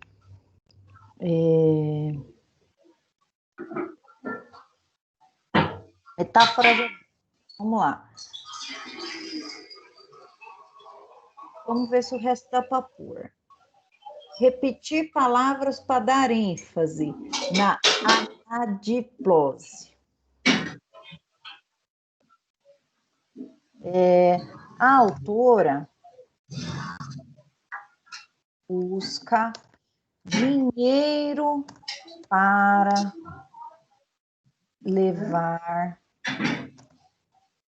adiante, para levar a termo, achei bonito, para levar a termo a sua gravidez.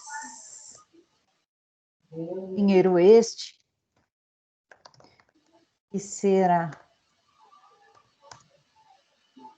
bem-vindo, já que não há dinheiro. Tinha que repetir, né? Dinheiro para comprar o mínimo para a sua subsistência. Dinheiro?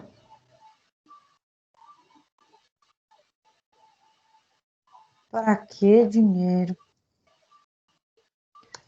E um amor verdadeiro. Dinheiro não pode comprar. Ah, gostaram, pessoal, da minha diplode? Olha, a autora busca dinheiro. Peraí, deixa eu arrumar subsistência aqui, que eu não sei o que eu fiz aqui com esse subsistência. A autora busca dinheiro para levar a termo sua gravidez.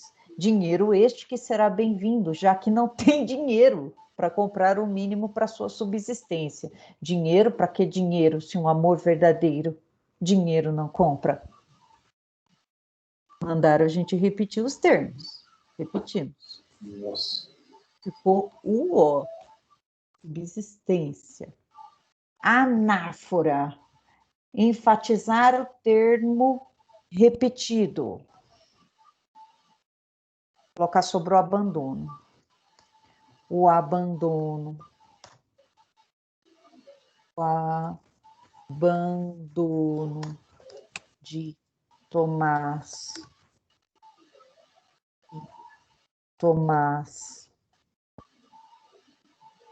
Se protocolar uma petição dessa, em vez do Tomás for preso, quem vai ser preso é nós, hein? Mas nós estamos fazendo porque a apostila mandou. Usando figuras de linguagem para realçar o texto. O abandono de Tomás. Figura nefasta. E deveria abandonar seu egoísmo.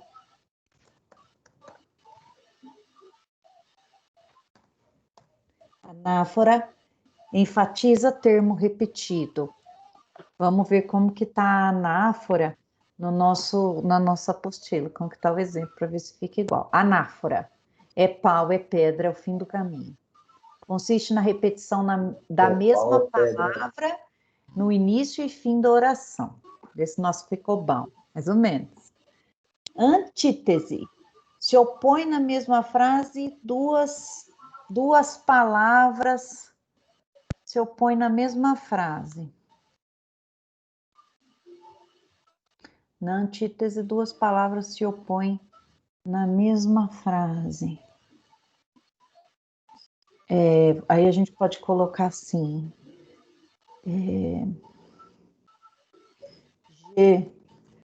Esse autor, esse réu, gerou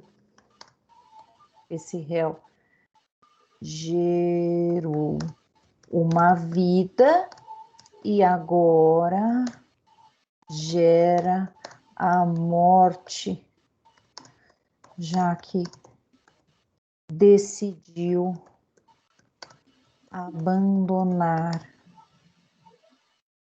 Moema. Não alimentar o seu cabrito. Já que decidiu abandonar Moema, a própria sorte. Nossa, eu tô quase chorando, gente, de tristeza dessa Moema aqui, ó. Clímax. Como que é o clímax? Intensificação para mais ou para menos? Aí. Tá Vai. triste, tá triste. Alguém aí, fala do clímax para mim. Pode colocar ele. Pode colocar Ele é quem vocês quiserem. Ele é empresário rico, milionário, Thomas. bilionário, riquíssimo. Calma, jovem, devagar. Thomas é um, parabéns, empresário, rico, milionário, riquíssimo, Bem-sucedido. bem-sucedido, deve sucedido, bem-sucedido, um luxo de pessoa. Gostar? Olha lá, o clímax. E agora vamos fazer o clímax inverso, que tem um nomezinho lá que eu esqueci. Depois a gente olha lá. Moema. Anticlímax. Anticlímax. Obrigada. Vamos fazer o anticlímax agora. Falando da Moema, agora ficou fácil. Pobre, pobrezinha, tadinha.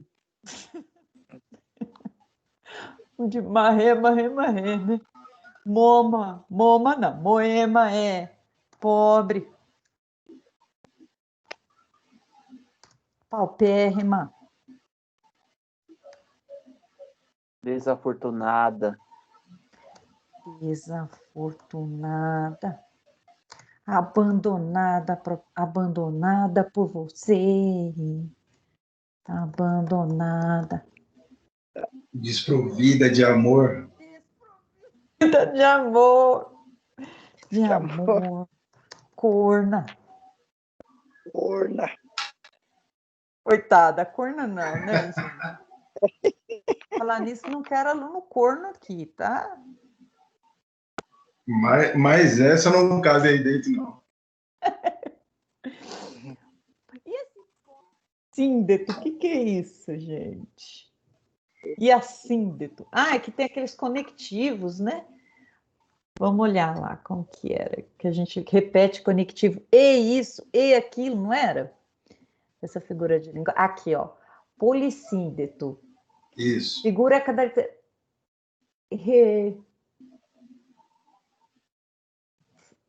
Vamos colocar assim, o que falta na casa dela? Aí a gente coloca separado com E, tá? Tá. No armário de Moema, faltam arroz e feijão e óleo. Só põe vírgula. E polenta. O que mais, galera? Falta tudo, então, né, E professor? massa de tomate. Ué, manda pôr um monte de e leite. Não, gente. Não tem nada a ver massa de tomate e leite. E sazon. Macarrão. Põe o alho também, professora. Alho, Principal. Ketchup, mostarda, refrigerante. Mostarda, molho Essa daí tá passando fome, então. Sardinha. Miojo. Ovo. Miojo. Miojo. Caipira. Miojo. Faltar miojo aí acabou. Que massa, faltou miojo. Nossa, vocês comem isso de farinha ou como numa farinhazinha jogar ali é uma delícia, né? Não, a farinha, eu gosto de farinha. Onde que eu pus farinha? Miojo com ovo. Carnívoro, professora. Farinha. Esse negócio de miojo. Cuscuz. Não é comigo, não. Não gosto do miojo. E... Não, o negócio é carne. E carne. Nem gosto de miojo. E pronto. E tá bom, né? Esses aqui com E a gente já entendeu como que faz, né? A gente já entendeu como que faz. Depois a gente coloca só o que dá para a gente colocar na petição. O resto é firula. Pleonasmo. Pleonasmo, o que que é?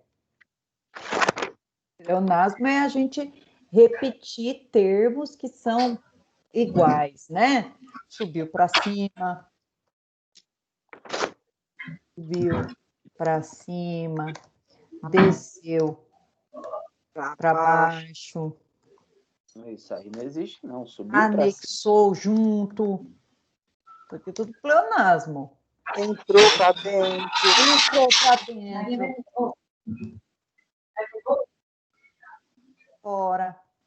Ela vai embora, eu saio para fora e ela Gritou chama. alto. Hã? Gritou alto. Isso! Saiu para fora, gritou alto. Aí, tudo pleonasmo. Canja de galinha. Caiu para baixo, professora. Subir para cima, caiu para baixo. Caiu para baixo. Entra para dentro.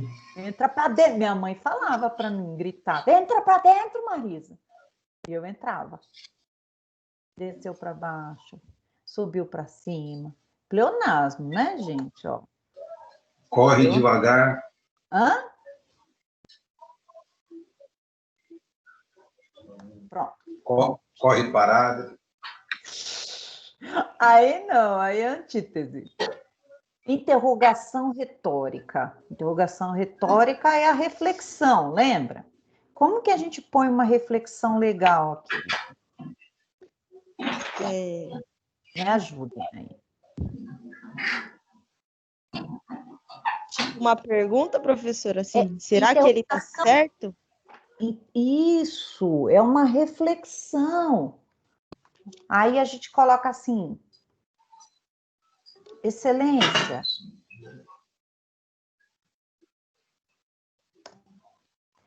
é justo Tomás, uma hora eu estou colocando com O, outra hora com H, né? Excelência, é justo Tomás ter condições de arcar com o sustento do filho e abandoná-lo?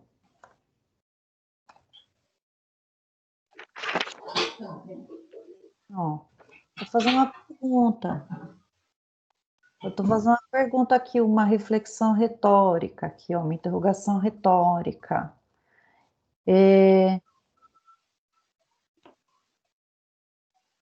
Professora, será que essa interrogação retórica, dessa forma, o juiz não pode achar que nós estamos achando de besta? Não. É não. tipo lá... Não, aqui você vai colocar assim, é justo? Você está fazendo uma pergunta de reflexão, está fazendo uma reflexão. Ou então coloca assim, você pode colocar assim, o réu tão bem sucedido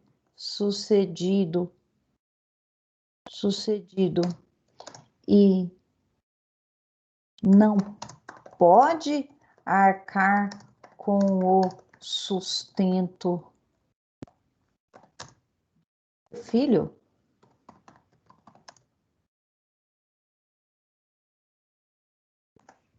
Entendeu? Estou fazendo uma pergunta retórica, uma reflexão.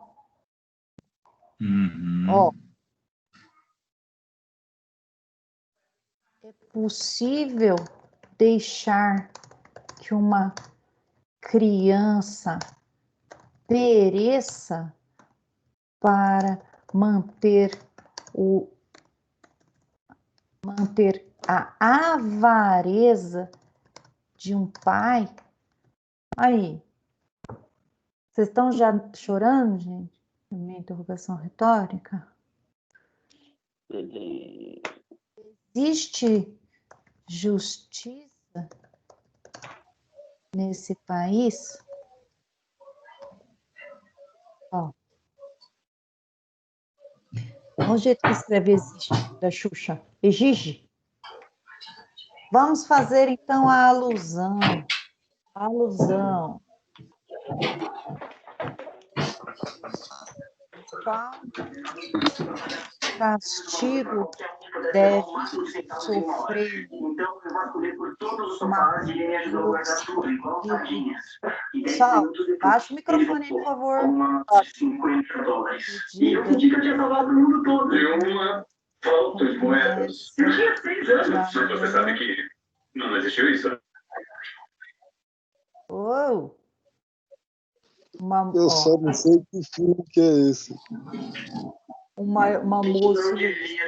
Deixa eu colocar no mudo aí, senão tá zoado aqui agora. Alguém deixou a TV ligada aí. Aqui. Qual castigo deve sofrer uma moça iludida por uma promessa de amor que deixou-se levar pela sedução de um homem que não teve nenhuma compaixão? Aqui, eu estou fazendo uma alusão ao que Moema sofreu.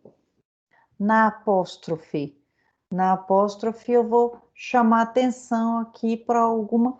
Peraí, aqui na apóstrofe. A comunhão é figura e linguagem de comunhão. Aí inclui a alusão e a apóstrofe. Vamos ver aqui na apóstrofe como que a gente colocou aqui.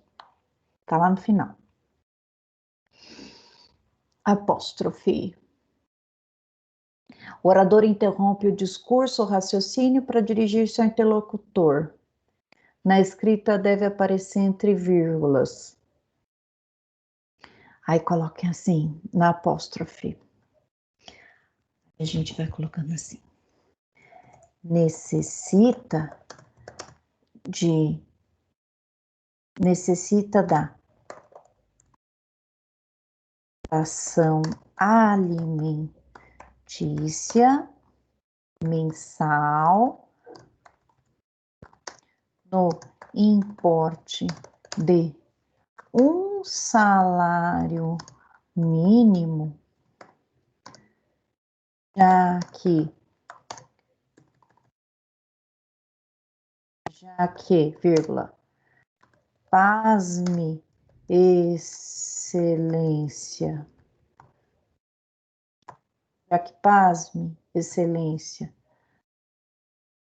trata-se de uma gravidez de risco.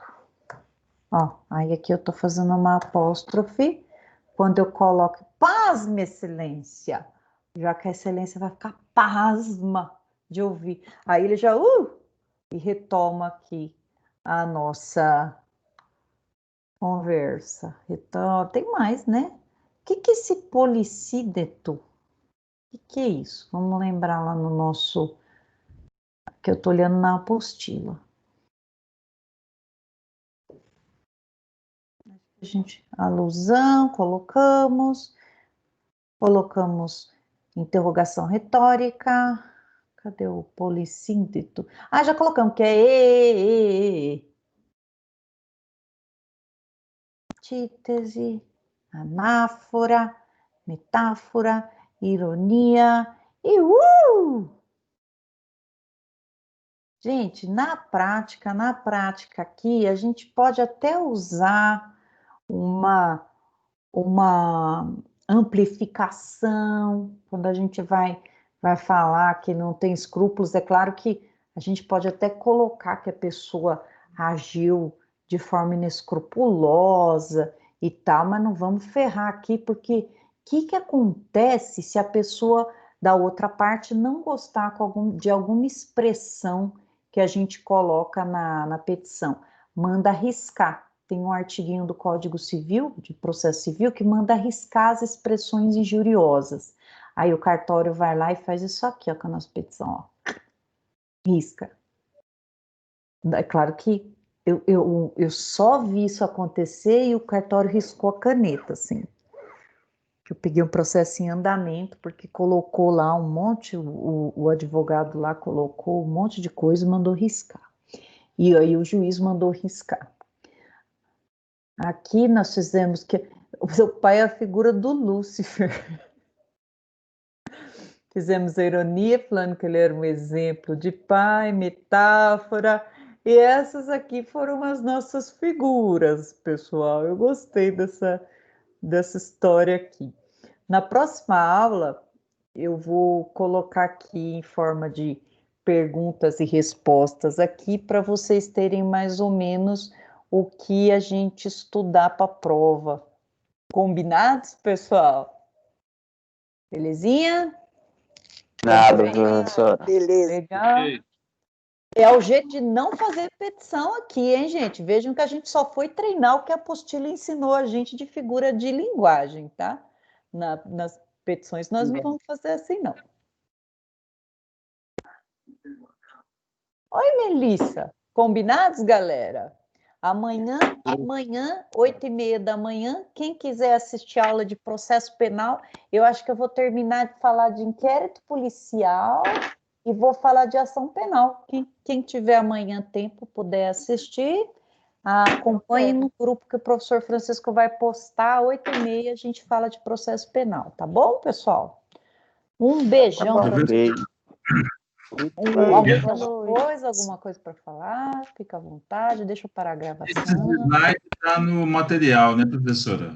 Vou colocar para vocês.